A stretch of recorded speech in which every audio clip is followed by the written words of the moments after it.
Hey everyone, so today at 4:20 a.m. ironically I woke up to these loud bangs. Windows were shaking, and that was a missile or part of a missile that hit this residential building in Kiev, Ukraine, maybe 10 minutes away from where I live. So I just want you to see the signs of aggression against one of the friendliest nations in the world. Ukrainians are very friendly people, and how can you help? Well, it's a martial law. All men are staying in the country, and you can share this with your leaders, with your public figures, and please support us. Right now, we're fighting this battle alone. Ukraine is all alone. No one's helping really, and as Ukrainians, we will stand side by side with each other, and we'll protect our homes, we'll protect our families. Pray for us. Okay, Sergiy. Hello, can you hear me? Yes, we can hear you. Can you hear us? Yeah, I can hear you pretty well. It's been raining, so cars make a lot of noise. I don't know if that's a problem. No, I can't hear them. I can't hear them. Okay. So Cindy, do you want to start or do you want me to start? How do you want to do this? I got to put my glasses on. I can't see. Absolutely. I would love to start. First of all, Okay, I want to go say ahead. hello, Sergey. Hi, sure. Hello. Thank I was you. going to say I should put mine on too. We've had them for a while. Stand for Ukraine. I just want to say hello. I want to say hello to family and friends from around the world. I want to thank you. We want to thank you for listening to the U Equals Me podcast. For those of you that don't know, the U Equals Me Foundation is an organization that exists to influence public opinion on issues of equality, civil rights, or social action. And today we are in Ukraine via Zoom with Sergiy Kovalenkov. Sergiy is building hempcrete homes and shelter for homeless Ukrainians who have lost everything. Welcome, Sergiy. Hi, thank you for having me. Good morning. Good morning. I am Cindy Jarvis, your co-host with Lynn Brewer.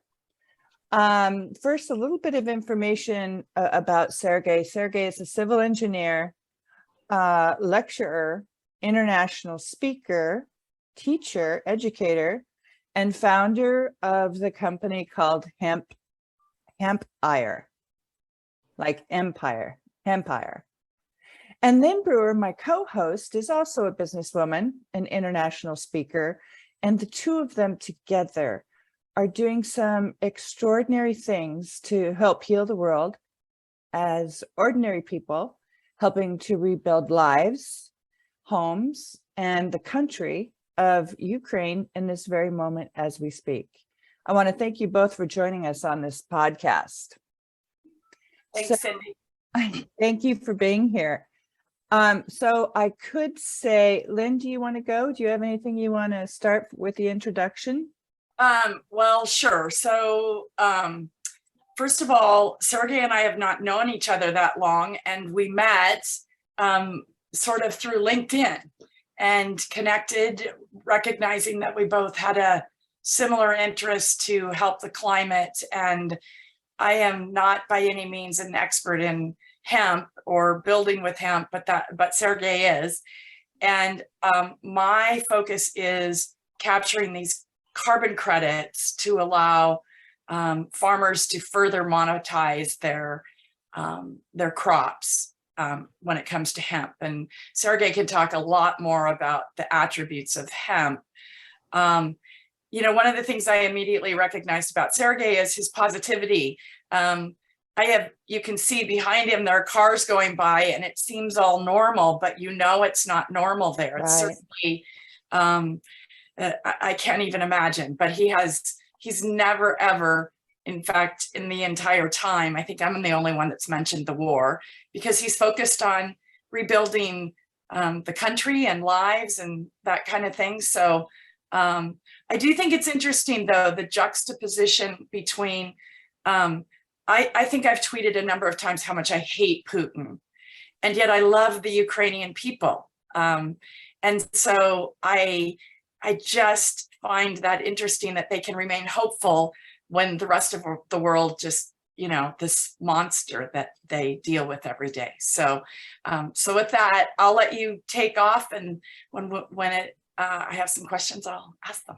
I know, Sergey, I would like to say, you know, tell us about yourself, but I don't have to say that. All I have to say is go. Well, there is not much to say. You know, I was born and raised in Ukraine. You know, this is my hometown, Kiev, the capital of Ukraine, and I always had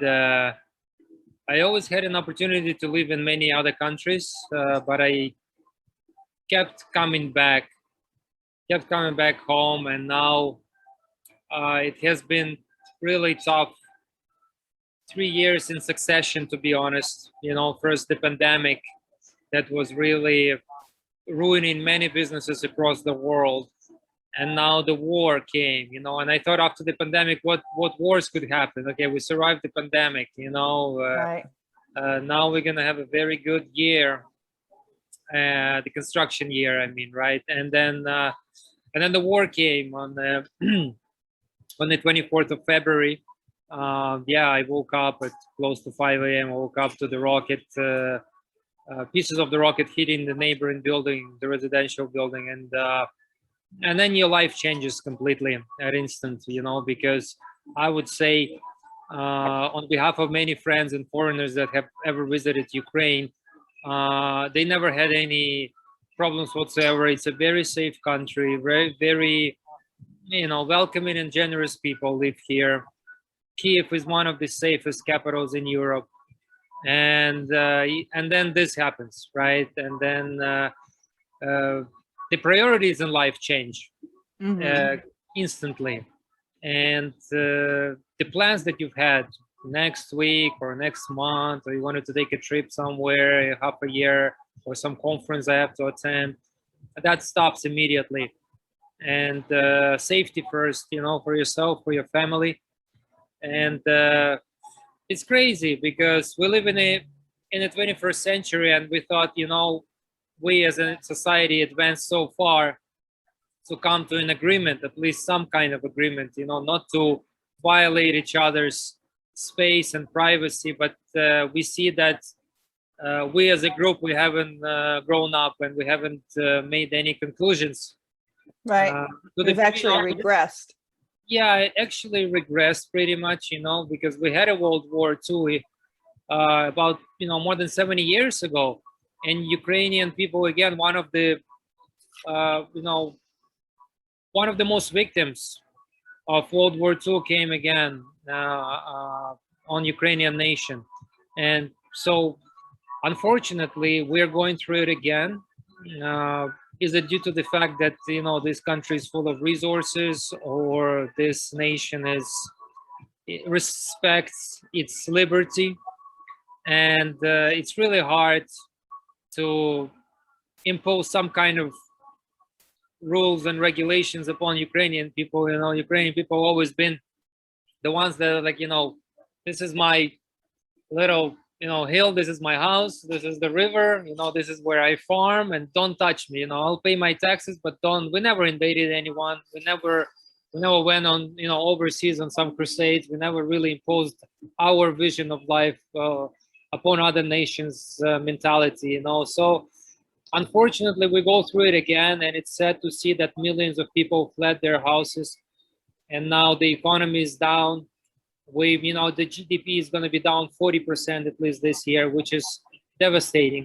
Of course, thousands of people died already, thousands of people dying constantly, you know, people being shifted from one part of the country to the other, you know, misplaced, to say the least. A lot of people are missing. Yeah. It's crazy. Yeah. Lynn, are you getting the feedback? Can you hear that feedback? No, I'm good. Oh, okay, great. Sorry to interrupt, Sergey. I think you said over 6 million people have been displaced. Yeah. And it's martial law that men stay, women and children can leave. Yes, yes, that's the hard part about it, because this a lot of these women and children, they're never coming back to Ukraine, and that's the fact. We have to understand that due to the security purposes, well, for many reasons, but one of the main one is security, right? Safety of children, and it's crazy. Yes, It's and crazy. unfortunately, there's nothing to come back to. Yeah, a lot of cities are ruined. A lot of houses have been destroyed. Just around 300 bridges have been destroyed so far in the last 5 months.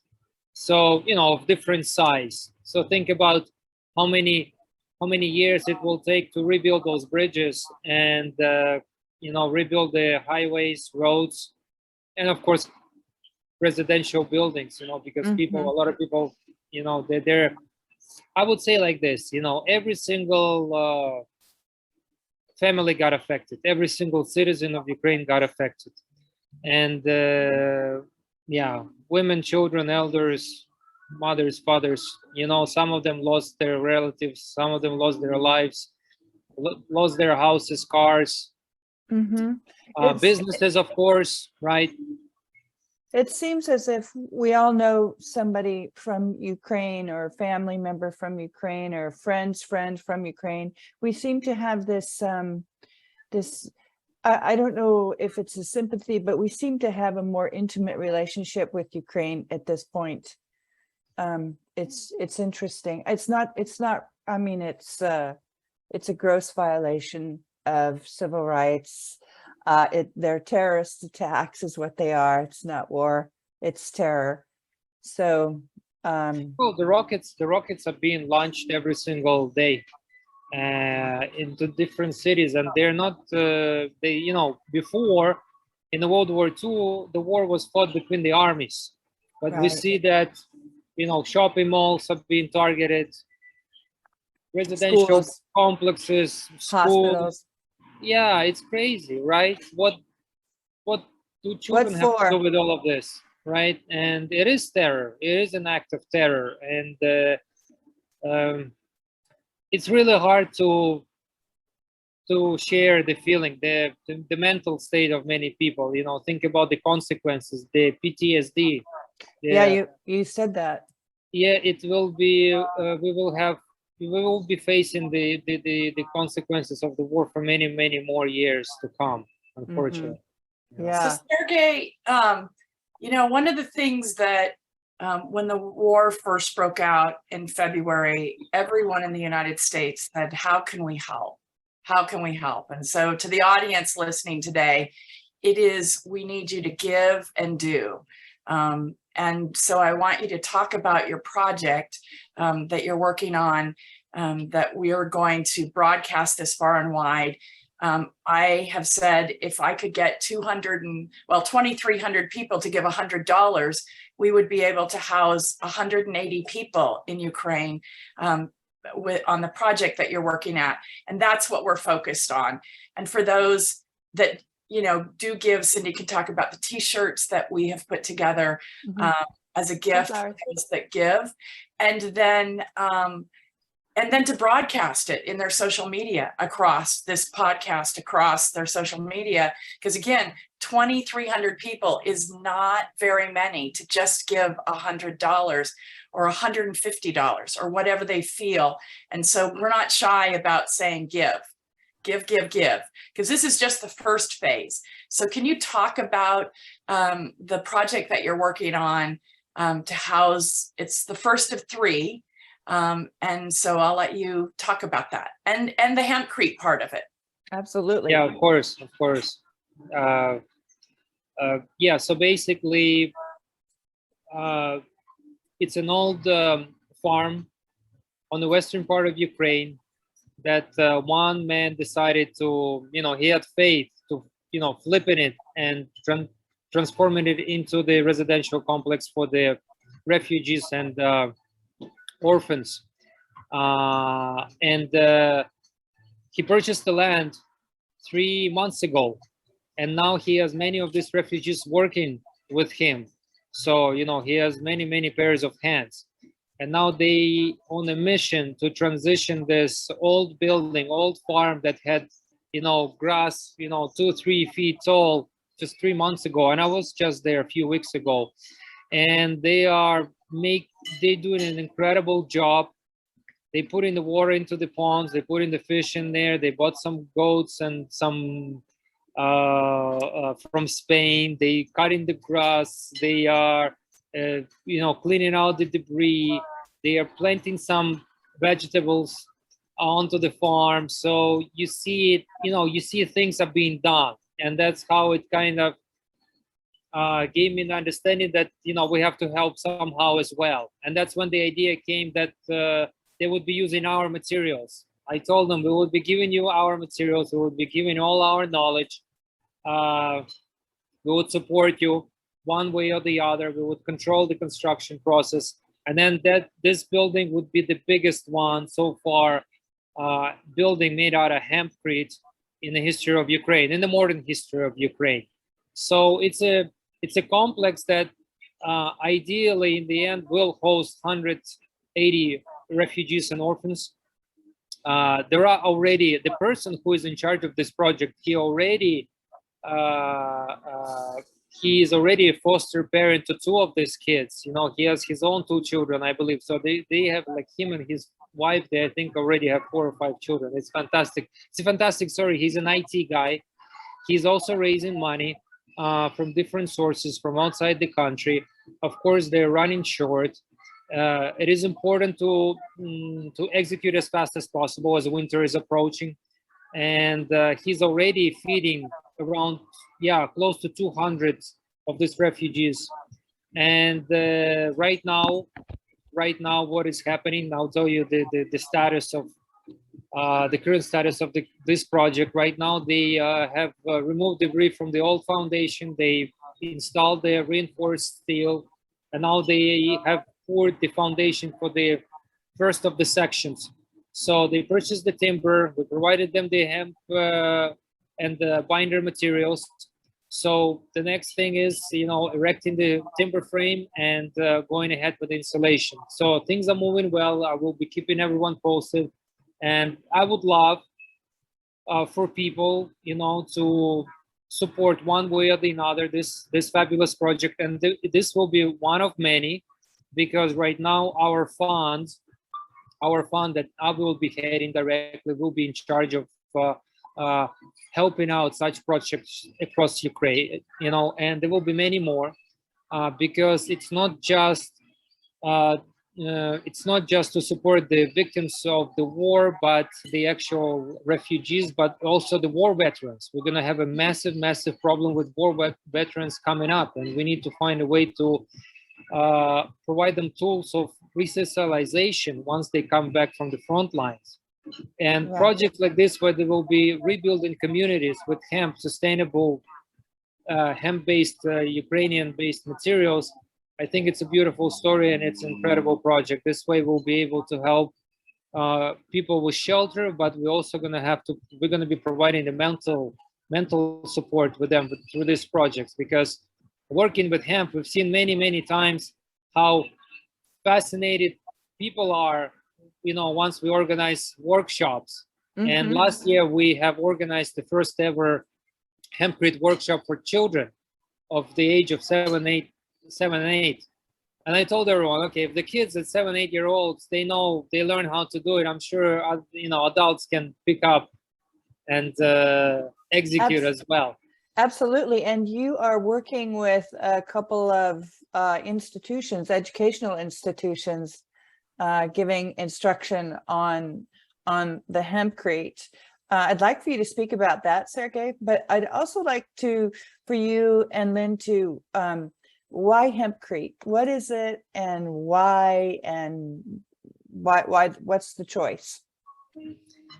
Well, I'll talk from my side. I encountered hempcrete technology in 2010, and as a civil engineer, I was totally fascinated how you can use natural, sustainable materials in order to erect walls, and not using the traditional materials that the construction industry imposes upon society.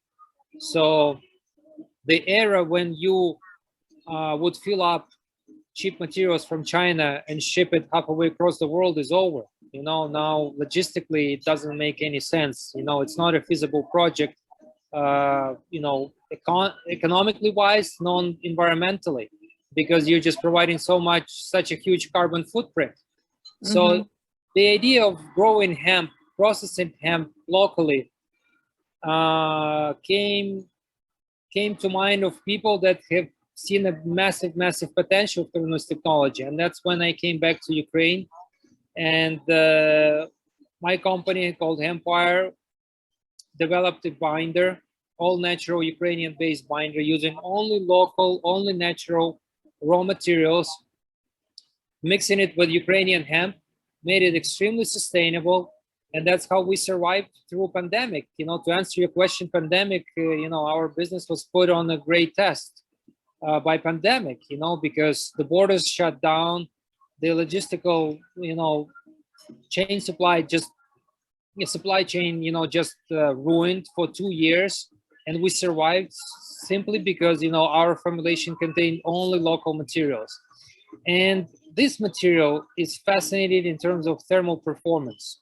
It's extremely porous, non-flammable, doesn't support fire. Now we see crazy fires raging across Europe, across California. It's a big issue, right?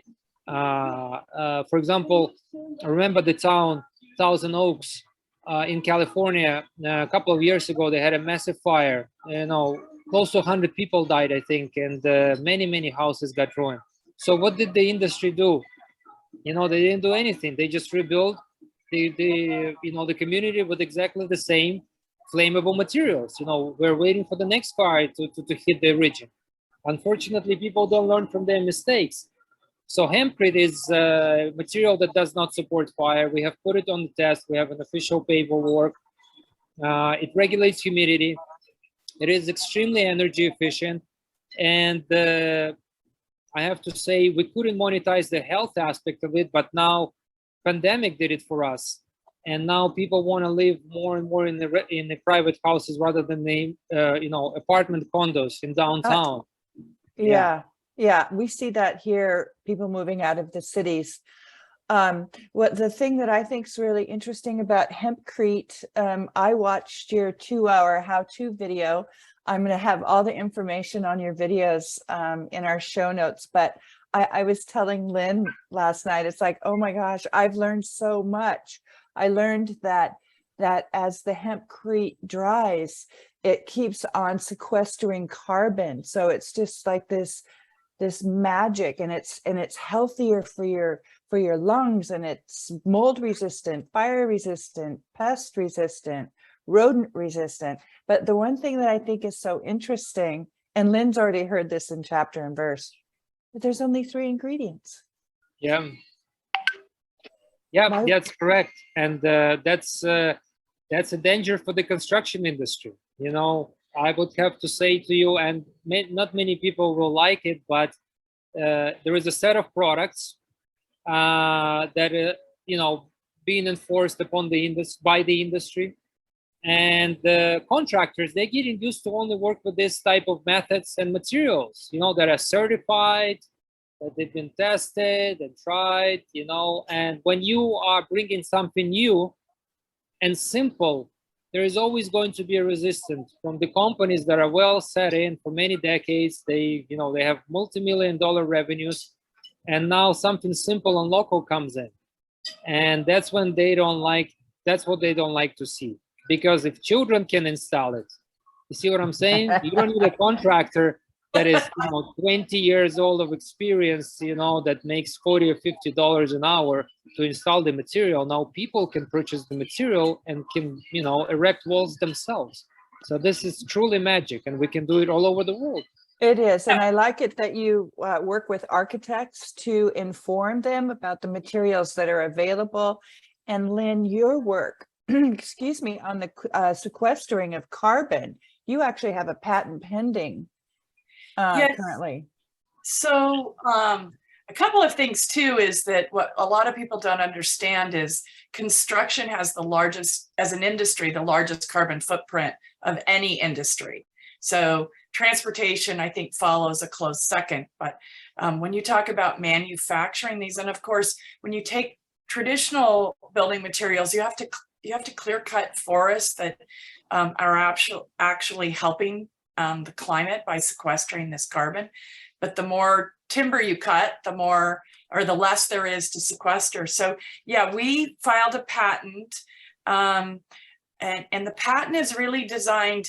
I started because I learned about hemp as being a significant, what we call carbon sink, but there's a lot more. There's grasslands, croplands, agriculture in general, and there's the carbon that gets sequestered into the soil through the photosynthesis process, but then there's the carbon above.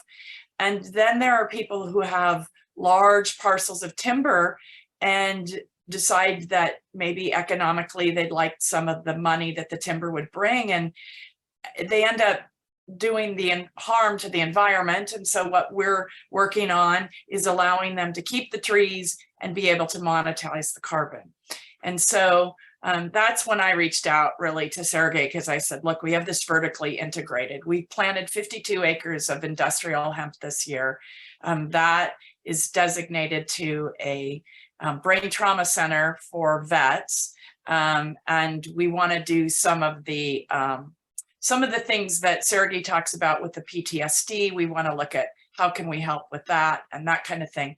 And so what people don't know is that 5 acres can build a 1,500 square foot home in the United States. In this state, in Washington, it's $300 to $600 a square foot. And, the hempcrete houses you can build for, $200 a square foot, all in. And it's quick, it's fast grow. It's a fast growing crop. It's a weed. That's something else I learned. It's a weed. A weed. And it grows all over the world. Yeah. And Sergiy can talk a little bit more about this. We have somebody on our team who comes from traditional pharmaceutical, and she has a number of formulas for helping with PTSD using the other side of the plant. And Sergiy can talk about what he's doing. I'm actually, my only role in that is to get him introduced to Woody Harrelson, but he realizes that in this PTSD world, that there are parts of the plant and its different genomes that can actually be, stuff can be extracted out of it to help. And Sergiy can talk about that and what the plan is with respect to that. It's controversial, right? Even hemp in this country, some states still don't allow it to grow because even though there's a federal farm bill that passed in 2018 that it makes it federally legal in the industrial hemp, so fiber, textiles, building materials.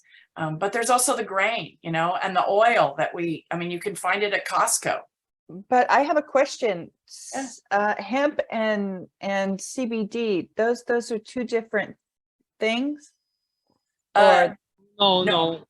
Hemp is grown for CBD as well. Okay. Yeah, there are varieties of there are dual type crops where you can have flower for your medicinal purposes and pharmaceutical industry, and then the rest of the biomass for the construction industry, for the textile industry and things like that. So biocomposite materials. So that's the beauty of cannabis plant. I think imposing different types of restrictions on something natural, like you said, it's a weed. It's very unnatural, and the different entities, they should be focusing on people that are breaking the law, not for growing weed. Right. Yeah. It's very, again, it's a very bizarre thing. It's an oxymoron almost, right? So the plant that provides us with so many different things, we're putting restrictions on licensing and growing upon it. Yes, I'm not denying that you need some type of regulation about it, like anything else. We need some type of control and regulatory basis. Otherwise, the quality drops, or there could be some violations and major problems. But I would say yeah, focusing on letting the hemp farmers grow hemp without the least amount of restrictions, especially for food. You know, right now we have massive food shortage coming up. Yeah, you know, growing it for fiber, growing it for construction materials. Why do you need restrictions on that? There is no need. You know, if the company is focusing on growing it and manufacturing, you know, a hardwood floor out of hemp, why do you need crazy, super sophisticated process of receiving license and then DEA showing up and testing it, you know, right before you harvest it, even though there is no psychoactive ingredients in there. And, you know, I mean, we have thousands of cases already. There are people doing it all over the world, you know. So this is what I don't agree with, you know, the politics, you know, just let people grow it for different purposes. And if they break the law, if they harm themselves, if they harm nature or they harm the society, then you should be, you know, restricting them one way or the other. But if they just want to grow the biomass, the plant for different purposes, and they're not breaking, you know, these three things that I've just mentioned, then there shouldn't be any control. And you, Sergey, you have proof of this truth because you have built over 60 plus hempcrete homes thus far. Yeah, even more. Yeah, close to Even 80. more. Yeah. Close to 80. So I did see in your one of your how-to videos that architects in the US were wanting you to add things into your hempcrete that you said, no, that's going to mold the plywood, that's going to mold the insert, and it's going to cause problems later on. So you actually have some running proof that these homes are sustainable. There's proof to everything that you're saying. Yeah, of course. I wouldn't be so confident unless I would have real facts behind me. And the biggest proof is people's gratitude. People are happy living in the houses like this. So we're never hiding the list of our clients to the potential house owners that are choosing the technology with which they want to build their house. So I say, you know, we're open book. Just go and ask them. You know, we built the house for this family, for that family, and then they give in fair feedback. And you cannot, you know, the numbers on the heating bill or electrical bill, they don't lie. You know, the numbers are there, and if people are happy, if it's energy efficient, so there you go. This is our best marketing tool. You know, we always go back to our former clients. In fact, a lot of them I speak to until today. And I'm not afraid of calling them when I'm in town and saying, hey, I'm passing by, you know, maybe I should drop by for a cup of tea. And they're more than happy to accommodate me. So that's the best proof. You know, where we know a lot of stories where contractors are hiding from the house owners. They execute the job, they get money paid, and things are falling apart, you know. So, you know, we are on the contrary, we're like Tesla. We've been extremely delicate on the quality of the initial projects, making sure that people are happy. And in some places where we had to cut down on our profits, we did that, you know, for the sake of providing the best quality product to our clients. And now they're giving it back to us. Now, you know, their gratitude and their feedback, their honest feedback that's what's kind of giving us energy to move forward. And that's how we thrive as a company. And Sergey, you know, what a lot of people don't understand is because it's fairly new to grow here in the United States, most people went out and immediately grew for CBD, the cannabinoids, as we call it. And in the hemp industry, even they refer to it as the chemical, growing for chemical reasons versus fiber. And they're different plants in the sense of what they're grown for. We don't grow for flower where a CBD plant will have flower in it. But Sergey, talk a little bit about what you're doing as part of the U.S. Hemp Builders Association to bring forth that it become part of the building codes. Yeah, I'm one of the founders of U.S. Hemp Building Association and currently holding a position of Director of Education. This entity is a fantastic group of people that have founded, and it grew enormously in the last 3 years. I'm extremely honored to be part of it, and extremely honored to be part of the group that founded it. And now, of course, the #1 task for U.S. Hemp Building Association is to integrate hempcrete into the building codes of United States of America.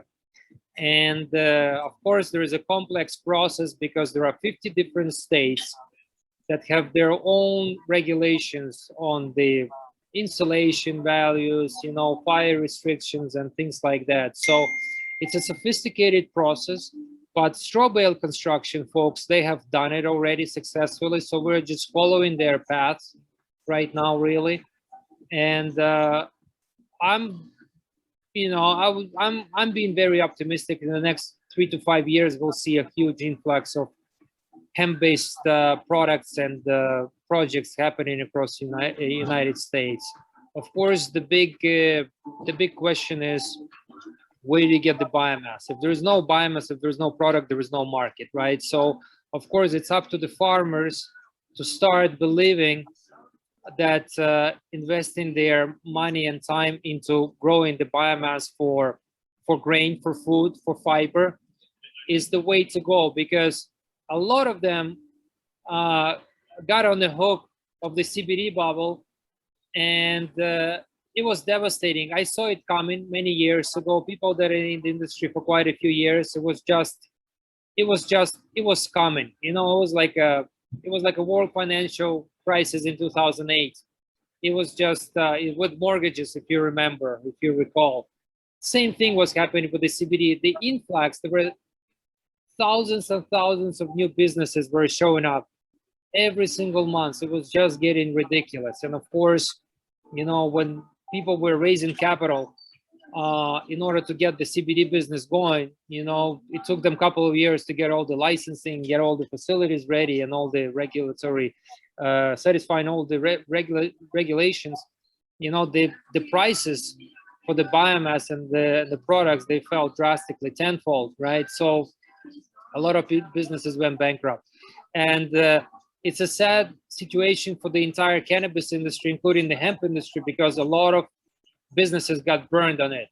So now people are, you know, taking extra precautionary measures when they're going back into the cannabis industry. So it actually backfired. Instead of launching the industry, now we see big giant companies moving in, you know, working on the minimum profit, you know, minimum margins, and just taking more and more chunks of the market. Whereas industrial applications market, it's a blue ocean. It's a completely blue ocean. You know, you can be working on the hardwood, you can be working on the hempcrete, you can be working on acoustic panels or animal bedding, or there are many, many different, you know, choices for growing your business sustainably. You know, and I'm really happy that more and more companies are looking at different opportunities in the hemp industry. It's not a quick, you know, money-making tool. It's not a Bitcoin business. I like to say this comparison. This is not. This is very, very different. This is a business that you're building for the next generations, because it takes time. And whoever's been in this business for more than 10 years will, you know, will agree with me. That it takes time to launch something like this. It's not an easy business, but it's a beneficial business for the society and for the earth, for the environment, for our children, definitely. And this is where Lynn comes in with their beautiful technology and her group, you know, providing extra comfort for the farmers with the carbon credit system, because we need to keep farmers happy. Mm-hmm. Well, and one of the things that Sergiy is doing for us in Washington State is helping us build an entire industry around sustainable building materials, right? So it's not just, it isn't just the hempcrete and their binder.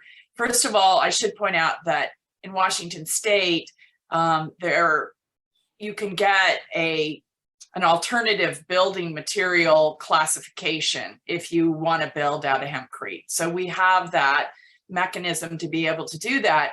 But then what we also want to do with Sergiy's help is to create more markets. Like there's a group even that has come out with a battery that lasts 7 times what a Tesla battery does. And of course, lithium is just horrible for, you know, what they do to get it to the environment. And so, and then when the batteries are done, what do you do with them, right? You have to dispose of all these batteries. In 10 years, when the Tesla battery dies, we all believe that electric is the way of the future. But the problem is you have to, for the most part, you have to use natural gas or coal to generate that electricity until we get to a place where perhaps solar or wind will work. But Sergey's been working with this product long enough to be able to say, okay, let's create a market where there's a demand for growing more hemp. Again, while that hemp's growing, it is sequestering carbon. It's pulling it out of the air, so the carbon dioxide. And so what we want to do is help those farmers monetize what they're doing through the sale of their carbon credits in order to incentivize them to grow hemp. But I mean, Sergey has a whole long list of things that we hope Washington State will soon have as products. Yeah, it was interesting in the processing of concrete, how much pollution in the processing. It's unbelievable, the difference. Yeah, you know, the problem is people sometimes make something fascinating, but they don't think, you know, behind day after tomorrow. You know, they don't look beyond that point. You know, what do you do? How do you recycle the materials? How do you utilize it? How do you make it sustainable, at least, you know? So we've been definitely a victim of consumerism as a society in the last century, at least in the second part of the previous century. And now we are suffering from the consequences of our own action, right? Because we haven't been thinking, we've been just consuming and throwing it out. Now, yeah, we live in a very trashy place behind ourselves for our children to clean through it, you know. And hempcrete is amazing because right now every single house that we have built, even here in Ukraine, is sequestering carbon right now on the microscopical level, and it will be doing, this reaction will be going on, the carbonation reaction will be going on for decades, and it's beautiful, you know. Yeah, it is beautiful. And it's in fully recyclable, 100% recyclable material. What are you gonna do with the rock wool? Where does rock wool go once the house has been demolished in the United States? I don't know. How is it being recycled? Millions and millions and millions of square foot, you know, every year gets dumped out, and it's a big question mark. Do we need to go and gather rock, melt it, create an installation that you cannot recycle it afterwards? Or maybe you grow a biomass that will provide you with a variety of products, and eventually that turns into ash when you need to ruin it and destroy it, or maybe recycle it again. Because, you know, a hempcrete wool, you can partially crush it down and then partially introduce it into the newer mix of hempcrete. So it's 100% recyclable. I did not know that. Or you dump it across your field, you know. If you have an acidic type of soil, you know, lime is highly alkaline, so you have all that particles of hemp, you know, covered with limestone. I think it's a good thing for the soil. So again, you know, we need to think ahead a little bit, and what's going to happen is a new industry will be born in the next 10-15 years. It's going to be a completely new industry with a new set of professionals. This is why we are talking to universities. Some of the universities are asking us to create a curriculum, not a curriculum for now, but even lectures. You know, we've been approached by different universities in US to give basic lectures to their students, and that's just the start. Then we'll go to schools, and then we'll breed ourselves a new hemp professionals, you know, that will learn how to cultivate, that will know how to process, how to manufacture and build with hemp. So again, it's a process. I'm extremely fascinated that now it's getting into the next gear. You know, we have attention from governments, we have attention from the private sector. Investors are now looking into this type of biomass in order to be utilized to even to rebuild Ukraine. I don't know if you hear the siren right now on the background, but this is the sirens that we hear every day, you know, with the possible rocket attack approaching, you know, that you have to go into the you know, and protect ourselves. But this is a new reality. We don't stop, even if we hear sirens. You know, we continue, and yeah, I'm really excited about the possibilities.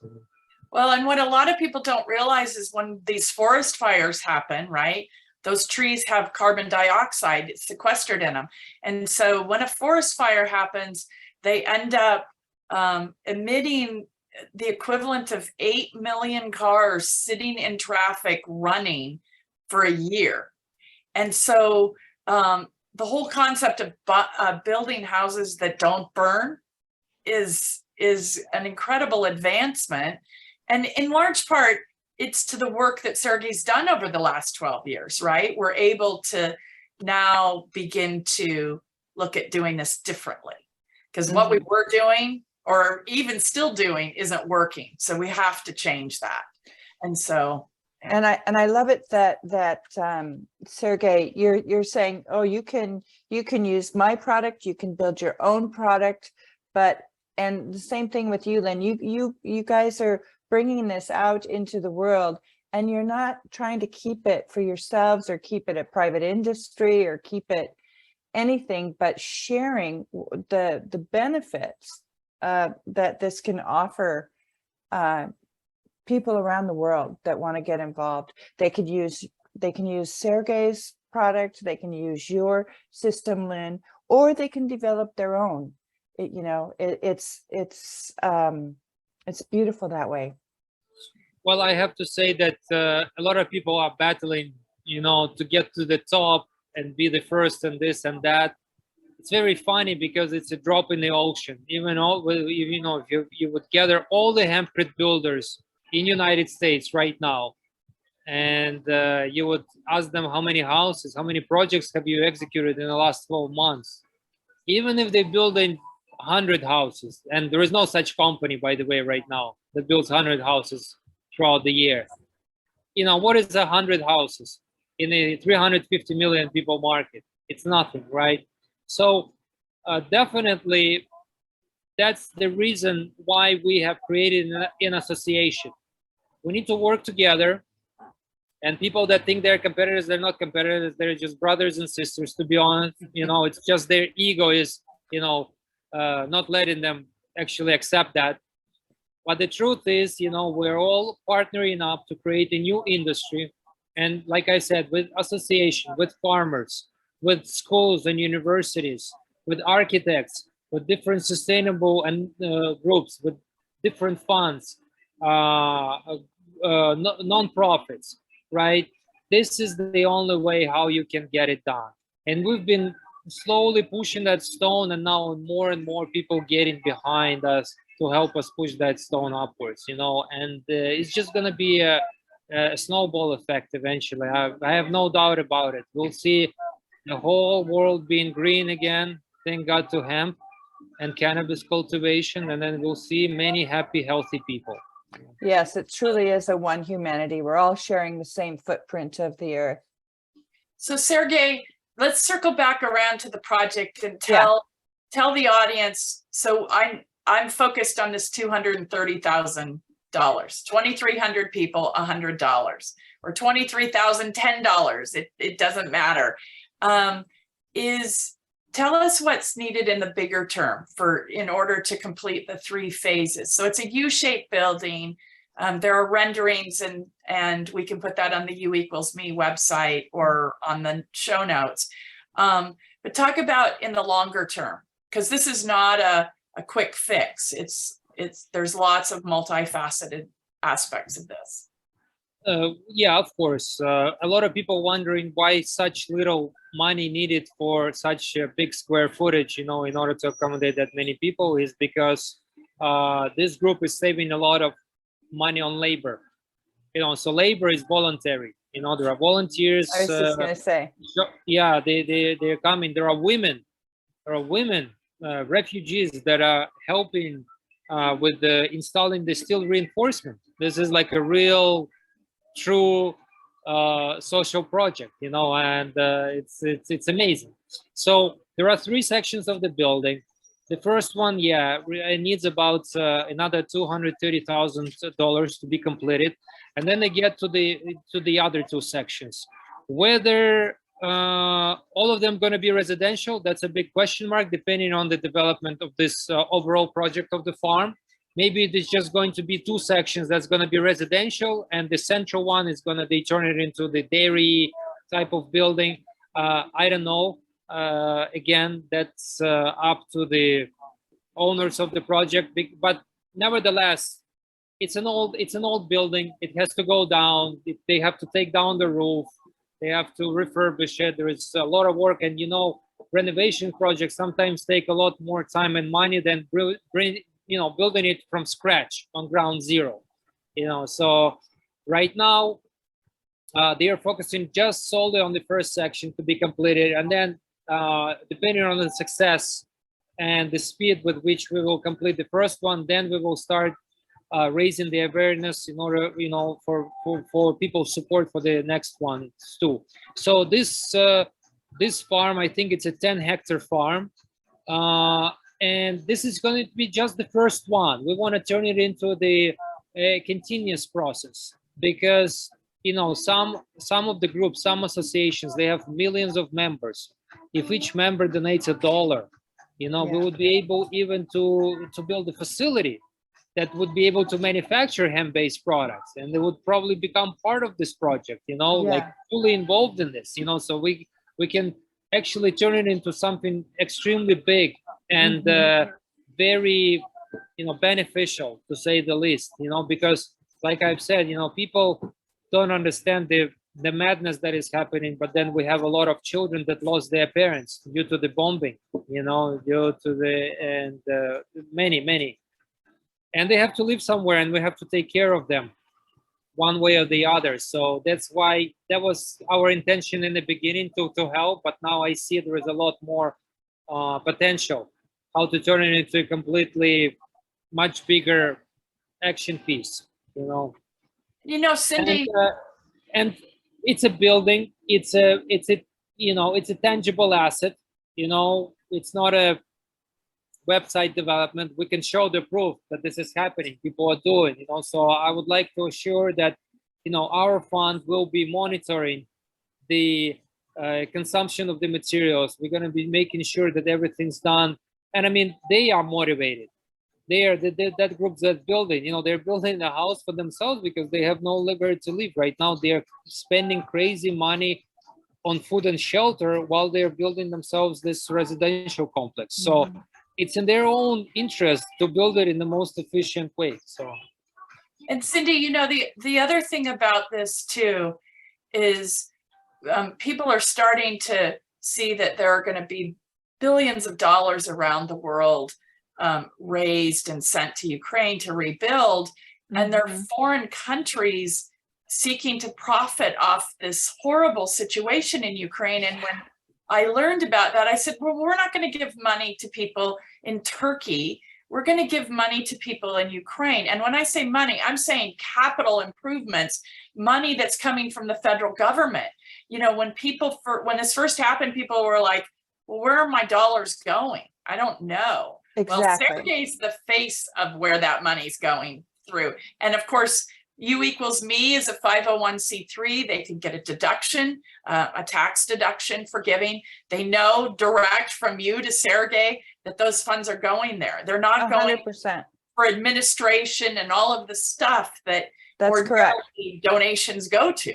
Yeah, which is why I love this project, Lynn, because Sergey's, I feel like now I feel I have an intimate relationship with Ukraine. I know exactly that my donation of $150 is going to go directly into that pool. It's not going through an agency. It's not paying for administrative costs. Just like you said, Lynn, 100% goes to Sergey. Yeah. and this project. Yeah, correct.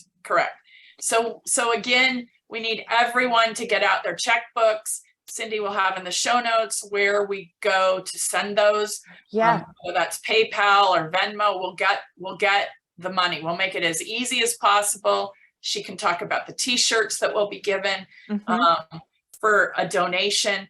And then we are going to get that money to them immediately, as quickly as we possibly can, because they don't need all 230,000 today, but knowing that there's commitment and just a little bit to keep them going, and knowing that we're working really hard and standing with Ukraine in this process. Yes, and I think we all know here, Sergey, you should know that the American people really want to help in this atrocity. It's unimaginable, as you say, and people are always looking for ways to help. But unfortunately, there's so much distrust in the world that it's not stopping people. They're still asking the question, how can we help? And this is a great way to help. You can donate directly to this podcast by clicking on support the show button, or you can donate at u=me.org. You can just click on the donate button. All of the donations, 100% go to Sergey. And for those that are interested in supporting a Stand for Ukraine t-shirt, a One Worlder U=Me t-shirt, for donations of $150 or more, we will gift you a t-shirt if you like, but you need to please specify if you would like to have a t-shirt sent. So yeah, and I want to ask all of our listeners from around the world, I want to ask you to please share this. Sergey, please share this, what we're going to be posting on YouTube. Please share it with your contacts, Lynn. I know you'll do the same. And just like Lynn said, we want this to go viral. And where there's a will, there's a wand, by the way. Well, I have to say big thank you to the US and its people, because we've always been feeling the support of USA throughout this more than 5 months of war. And we see it, on the administrative level, on the highest governmental level, as well as different communities. And yeah, it's fascinating. And I really want to say big thank you. I would say, we had these fundraising campaigns in Ukraine where people of Ukraine were collecting money to purchasing weapons, even like big weapons, that cost millions of dollars. And, even donations of a few dollars, most of the donations, more than 70–80% of the donations were not exceeding $10. And they were able to collect $4 or $5 million within a few days only. Yeah. But even if it's $1, I know it's a difficult financial times in the world, especially in the United States as well. I know, people have to pay their bills, and I respect that. Even if it's $1, it still will help a lot. It will go directly to this project that, we will be constantly showing the progress of. That's and I think, Sergey, even they're doing live webcams there or stuff, so that you can watch, you can sign on and look to see it. So anyway, so should we wrap it up, Cindy? Yes. Sergey, thank you so much for your time. I've been excited about meeting you, and I'm talking to my son and my husband, and hey, we'll just stay alive, buddy. Thank you. Okay. Thank you so much. Thank you, Sergey. We'll be in touch. Thank you. Have a good day. Bye-bye. Thank you. Bye. Hey guys, so another day, another sad video. If you look carefully, this is a residential building right behind me on the street where my office is at. So my office is right in the end of that street, and this is the road that I take to work. Sometimes, as you can see, there are bricks and all kinds of pieces of insulation, and oh my god, this is crazy. This is just absolutely crazy. So this is no accident. This is a war. This is a war against Ukrainian nation. So people, I just want you to wake up, share this video and show to the rest of the world what's happening in the center of Europe.